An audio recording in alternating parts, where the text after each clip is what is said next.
It started as just another evening in the heart of downtown. A black woman in her mid-30s parked her sleek, dark blue BMW outside an upscale restaurant, stepping out in a fitted navy blue blazer and matching pencil skirt. Her heels clicked confidently against the pavement as she locked the car and disappeared inside. To any passerby, she was just another professional enjoying a late dinner after a long day. But that night, she was about to become the center of a scandal that no one, especially not the police, was ready for. An hour later, while she sipped her drink inside the restaurant, a pair of white police officers circled her car. Their body language was tense, aggressive. A third officer arrived, tapping his radio, glancing up and down the street. To them, the vehicle was suspicious. Dark-tinted windows, high-end rims, and a luxury brand parked in an area they didn't think it belonged. One officer ran the plates, his brows furrowed. Nothing came up. That was the first red flag. Then, things escalated fast. One of them radioed in a possible stolen vehicle. The dispatcher hesitated. There was no report of it being stolen. But that didn't stop them. Within minutes, they popped the trunk, rummaging through her belongings. A laptop bag, a leather briefcase, a set of neatly organized legal documents. Then, they moved to the inside of the car. And that's when the panic started. One officer rifled through the glove compartment, pulling out a black leather folder. His fingers flipped through the contents, then froze. His breath hitched. His face went pale. The ID inside didn't just belong to some random black woman. It belonged to a federal prosecutor, a high-level federal prosecutor. The officer's hand started to shake as he read the name on the badge. The others leaned in, their eyes widening in horror. Silence hung in the air. Their casual arrogance had vanished. They had just broken into the car of one of the most powerful attorneys in the state, someone with the authority to destroy careers with a single phone call. The second officer started cursing under his breath. The third grabbed his radio but hesitated. What were they going to say? That they had illegally searched the vehicle of a federal official? That they had assumed, without cause, that a black woman's BMW must have been stolen? Panic set in. "Close it up! Close it up!" one of them hissed, shoving the folder back in place. Another wiped his prints off the door handle. They slammed the trunk shut, but it was already too late. Because someone had been watching. A bystander across the street had their phone up, recording every second of it. And inside the restaurant, the prosecutor was still oblivious to what was happening outside until her phone vibrated. A notification popped up from her security app, a motion alert from her car's cameras. She frowned, tapping the screen. Then her blood ran cold. The live footage showed 3 officers rummaging through her vehicle. She shot up from her chair, heart pounding, grabbing her purse. As she stormed toward the door, the officers outside were already scrambling to make their exit. But as they turned to leave, she appeared on the sidewalk, her presence stopping them dead in their tracks. For a second, no one moved. Then, slowly, she pulled out her badge. "Step away from my car," she said, her voice calm but ice-cold. The officers' faces drained of color. One tried to stammer out an excuse. Something about probable cause and suspicious behavior. But she didn't even let him finish. "You just broke into a federal prosecutor's car without a warrant. That's a felony." Dead silence. The officer closest to her swallowed hard. He looked to his partners, then back to her, searching for a way out of this. But there was none. And then, the sirens came. Another squad car pulled up fast, tires screeching. A superior officer stepped out, his expression unreadable. But when his gaze flicked to the prosecutor's ID, his mouth tightened. He knew. This wasn't just bad. This was career-ending. The officers fidgeted, waiting for their superior to defend them. Instead, the man exhaled sharply and turned to the prosecutor. "Ma'am, But she cut him off. "Save it," she said. "I'll be filing formal charges in the morning." The officers stiffened. This was worse than they'd imagined. And then, She hit them with the final bombshell. "I already sent the footage to the Attorney General's office." Their world came crashing down. The prosecutor didn't say another word. She turned, got into her car, and drove off, leaving them standing there, their careers hanging by a thread. But what she didn't know was that this wasn't an accident. Someone wanted her targeted, and breaking into her car was just the beginning. The moment she drove away, she knew something was wrong. Her heart pounded against her ribs as she gripped the wheel, knuckles white. It wasn't just the break-in, it wasn't just the illegal search. It was the feeling. That gnawing, icy sensation creeping up her spine. This wasn't some routine racial profiling case gone too far. No, this was targeted, and whoever was behind it had made a crucial mistake. They underestimated her. She pulled into her high-rise apartment's underground garage, killing the engine. Her mind raced. The footage was already backed up in multiple places. She had emailed it to herself, sent it to a trusted journalist friend, and forwarded a copy to her office. But as she climbed out of the car, she noticed something. The hairs on her neck stood up. A black SUV was parked at the far end of the garage, its tinted windows blending into the shadows. It hadn't been there when she left. She swallowed hard. Was she being followed? No way. The footage had only gone out minutes ago. If someone were coming for her, it wouldn't be this fast, right? But as she took a step toward the elevator, the SUV's headlights flicked on. A cold chill ran down her spine. She wasn't imagining things. They were watching her. She made it into her apartment and locked the door, her breathing heavy. Her fingers flew over her phone, dialing a number she hadn't called in months. "Pick up, pick up, pick up," she muttered. On the fourth ring, a deep voice answered. "This is Agent Vaughn!" Relief flooded through her. "Vaughn, it's me," she said, barely above a whisper. "Something's happening. I know I was targeted tonight." A pause. Then his tone turned sharp.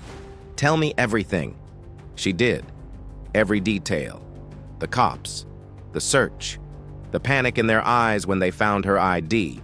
The mysterious SUV. When she finished, Vaughn exhaled. "Listen to me carefully. Lock your doors. Don't answer for anyone. I'm coming over." Her throat tightened. Vaughn wasn't just an FBI agent. He was an old friend. A former colleague from the days when she was a young prosecutor taking on corrupt cops and dirty politicians. If he was taking this seriously, then she wasn't just being paranoid. Something big was at play, and she was at the center of it. 15 minutes later, Vaughn arrived, his suit slightly disheveled, his expression grim. He didn't even wait for her to speak. He shut the door, locked it, and turned to her. "There's something you don't know," he said. She frowned. "What?" Vaughn pulled out his phone and scrolled through a set of classified documents. Then he handed it to her. Her stomach dropped. It was a sealed FBI investigation, one she had never seen before. And right at the center of it, the same police officers who had broken into her car. Her breath hitched. What is this?" "They're dirty," Vaughn said, his voice low. "They've been under investigation for months, racketeering, drug trafficking, even murder. But here's the thing." He leveled his gaze at her. "You were never supposed to know." The room spun. This wasn't just random racial profiling. The cops weren't just acting on bias. They had recognized her. They had known who she was from the start. And the break-in? It wasn't about searching for drugs or weapons. It was about planting something. She sucked in a sharp breath. "Vaughn, tell me right now, what the hell were they trying to put in my car?" His jaw tightened. "Enough fentanyl to send you to prison for life." Her blood ran cold. They had tried to frame her. A federal prosecutor. It made sense now, why they panicked. Why they suddenly tried to wipe their prints. Why their superior officer had looked terrified when he arrived. Because it wasn't supposed to go down like that. She was supposed to be arrested. dragged into the system, silenced, and eliminated. She clutched the phone, staring at the damning files. "Who's behind this?" she whispered. Vaughn hesitated. "You already know the answer." She did. The corruption ran deep. This wasn't just a rogue group of officers. This was systemic, and that meant it went all the way to the top. Her mind raced. "We have to go public. We have to take them down." Vaughn's expression darkened. "It's not that simple." She stiffened. "Why not?" He hesitated, then pulled out his own phone. And when he showed her the screen, her stomach dropped, because it was a sealed warrant for her arrest. Her breath came out in a shaky gasp. "You've got to be kidding me." "Listen to me," Vaughn said, gripping her wrist. "They're moving fast. They realized they messed up by letting you go, and now they're making it official." His voice was urgent. "You have one chance to get ahead of this. We need to disappear, now." She shook her head. "Number, I'm not running. I'm fighting." Vaughn exhaled sharply. "I was hoping you'd say that." He reached into his pocket and handed her a burner phone. "There's someone you need to talk to," he said. "Someone higher up the chain." She took the phone and hesitated. Then slowly, she dialed. The line rang once, twice. Then a gruff voice answered. "This is Director Thompson." Her chest tightened. "The director of the FBI." She inhaled sharply. "Sir, I have reason to believe I've been set up." "I know." Her body went still. His voice was cold, almost mechanical. And then, he said something that made her blood turn to ice. "You should have taken the warning, counselor." The call disconnected. Her hands started to shake. Vaughn's face turned pale. "We need to leave. Now." But before they could even move, her apartment lights cut out. A single red laser dot appeared on her chest, then another, and another. From outside the window, Vaughn grabbed her arm. "Run!" Glass shattered, gunfire erupted, and everything went dark. The first shot shattered the living room window. The second missed her head by inches. Vaughn tackled her to the ground as more bullets ripped through the apartment, spraying glass and drywall across the room. They had come to kill her. No arrests, no setup, no trials, just elimination. Vaughn grabbed her wrist and pulled. "We have to move." They crawled toward the hallway as the assault continued. The walls trembled with the force of the gunfire. Whoever was out there wasn't playing games. This wasn't some low-level hit. This was an execution squad, and they had orders to leave no witnesses. They reached the bedroom, Vaughn slamming the door shut behind them. He pulled his gun, pressing his back to the wall, his mind racing. She was gasping for breath, adrenaline flooding her system. "This is bad," she whispered. Vaughn's jaw clenched. "No kidding." The gunmen were moving fast. Heavy boots echoed in the hallway outside. The distinct click-clack of rifles being reloaded sent a chill through her spine. Vaughn's eyes darted to the fire escape, their only chance. "You trust me?" he asked. She swallowed, then nodded. Vaughn didn't hesitate. He kicked the window open, grabbed her hand, and jumped. They landed hard on the metal staircase, her ankle twisting painfully. But there was no time to stop. Above them, the masked assassins burst into the room. "Go!" Vaughn barked, pulling her forward. Bullets rained down as they tore down the fire escape. Sparks flew as rounds ricocheted off the metal rails. The moment they hit the ground, Vaughn yanked her toward a side alley. A black van screeched around the corner, blocking their escape. Trapped. She turned, heart pounding. The gunmen were closing in fast. No time, no options. Then, Vaughn fired first. The deafening crack of his Glock filled the alley. A gunman collapsed. The others ducked, returning fire. Vaughn grabbed her, dragging her behind a dumpster as bullets chewed through the brick walls. "We're not getting out of this," she gasped. Vaughn's face was set in stone. He tapped his earpiece, speaking fast. Phoenix is compromised. Immediate extraction needed. Silence. Then, a voice crackled through. Confirmed. Extraction in 90 seconds. She blinked. Extraction? What the hell is going on? She demanded. Vaughn turned to her, eyes burning. I called in a favor. She had no time to ask what that meant, because at that moment, the assassins charged. Before the gunman could fire, a blacked-out SUV roared into the alley at full speed. The lead assassin barely had time to turn before... Boom! The SUV slammed into him, sending his body flying. The doors burst open, and black-clad operatives in tactical gear stormed out, weapons raised. Not cops, not FBI. These were ghosts. Private Black Ops. One of them grabbed her. Ma'am, get in the vehicle, now! She didn't argue. Vaughn covered her as they piled into the SUV, tires screeching. The last thing she saw was the gunman scrambling to escape. Then the sound of a single suppressed shot, and silence. The doors slammed shut. The SUV peeled off. And just like that, they were gone. The safe house was deep in the city outskirts, disguised as a rundown auto shop. The moment they arrived, Vaughn led her into a back office. She whirled on him. What the hell just happened? Who are these guys? Vaughn exhaled. They're off the books. Her stomach twisted.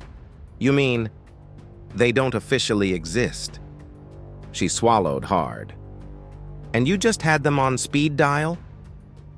Vaughn hesitated. Then finally he said it. I wasn't just FBI. She blinked. What? I was deep cover, he admitted. I wasn't just investigating corruption. I was inside it. The reason I knew about those cops? It's because I worked a case linked to them years ago, and it went higher than anyone realized. She felt her knees weaken. How high? Vaughn stared at her. Then he handed her a file, a thick, classified folder. She hesitated, then opened it. Her breath caught in her throat. It wasn't just about the corrupt cops. It wasn't just about the hit squad sent to kill her. It was about an entire government cover-up, a secret network of police, politicians, and federal agents working together in the shadows, framing innocent people, eliminating threats, silencing anyone who got too close, and at the top of the file, a name she never expected to see. Her own boss, the U.S. Attorney General. The room spun. No, this couldn't be real. But Vaughn's eyes told her it was. She clenched her fists. So they wanted me dead because I was getting too close. Vaughn nodded. You were on a case that could have accidentally exposed them. The moment they saw your name on that car registration, they realized you weren't just some lawyer. She inhaled sharply. They had nearly destroyed her career, her life.